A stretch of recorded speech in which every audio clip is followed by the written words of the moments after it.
They lied to us for 4 years, and we know they lied. They know they lied. It's why they're not here. They don't want to answer a single question. They can't bear to show their faces in public.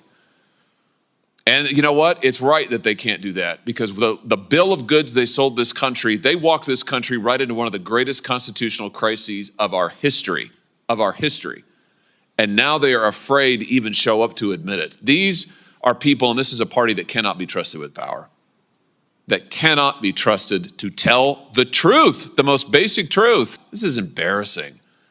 But worse than that, it's dangerous. It is dangerous for this country. Hawley's voice cut through the Senate chamber, not with shouting, but with a level of conviction that immediately grabbed attention. During a heated Judiciary Committee hearing, Hawley delivered what supporters see as a blunt confrontation with Democrats, accusing them of avoiding accountability amid growing questions surrounding President Biden's mental fitness and decision-making during his term. He pointed repeatedly to the empty seats on the Democratic side, arguing that their absence spoke volumes. To Hawley, it wasn't just a scheduling issue, it was a refusal to engage in a conversation he believes the country deserves. Hawley laid out his argument. Democrats had previously defended Biden's memory, clarity, and leadership, even as the Justice Department concluded he could not be charged due to concerns about his mental state. Now, according to Hawley, many of those same voices have gone quiet. In his view, this sudden silence raised serious questions. Why the change? Why the avoidance? Hawley didn't mince words about how he interpreted it, but he made one thing clear. He believes Americans were owed straight answers long before now. So let's break it down. I mean, from the party that lied to this nation for 4 years, let's just take a look at some of the things that our colleagues said on the Democrat side when their own Justice Department was concluding that Joe Biden, who, let's not forget, illegally took classified documents and kept them in his garage, in his freezer. I mean, Lord knows where. He just certainly didn't know. Their own Justice Department interviewed the guy and concluded he could not form the requisite mental state to stand trial. He did not have the mental ability to stand trial. And what did our Democrat colleagues say? Vice President Harris says, oh, no, the way that the Hur report characterized the president is so wrong. The president's demeanor is totally fine. Senator Smith, what the Hur said about the president not remembering his son's death, so unfair. Senator Kaine said this is grandstanding. Senator Fetterman said it's just cheap shots. You had other senators saying, Senator Ossoff in February of 2024, saying, and I quote, I found the president to be sharp, focused, impressive, formidable, and effective.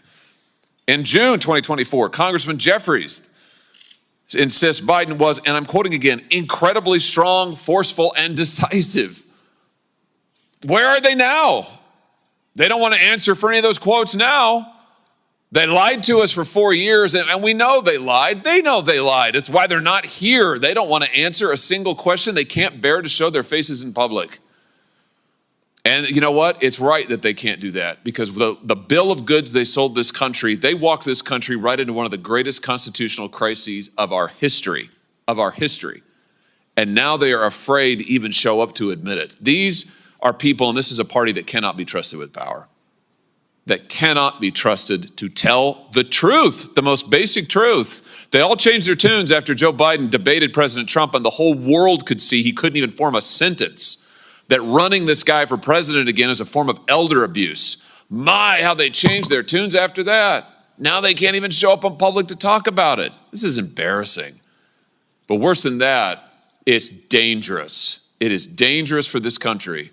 Mr. Wold, I want to pick up on something you just said a second ago about the OLC and their opinion as to when an auto pen can be used. Just be clear about this. Auto pen means not signed by the person. Auto pen is basically push of a button and it gets signed. OLC says only when the president specifically directs it and it is under his direct authority. Do I basically have that right? That's correct, Senator. So, based on the facts we know, did that happen in this case with all of the pardons and clemencies and other giveaways that Joe Biden signed?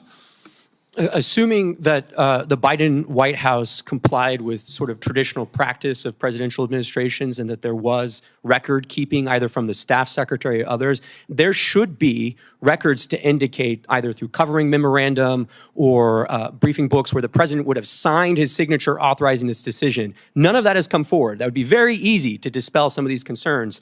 And I think what we're seeing here is really the auto pen is best understood as a sort of a tool of executive convenience. Hold on just a second. I just want you just said something very important. I want to emphasize that. So what you're saying is that there should be, for every time that Biden authorized the auto pen, there should be a record of that. And he should have had to have registered his personal consent to using the auto pen. Is that basically correct? I think to put it another way, I would say in the policy paper flow to the Oval Office, there should be a record of what documents are presented to the president when and when he gave his assent to the actions that are listed in those documents, whether it's a judicial nomination or it's a statutory response to Congress. Well, I think the answer is we need to get those documents.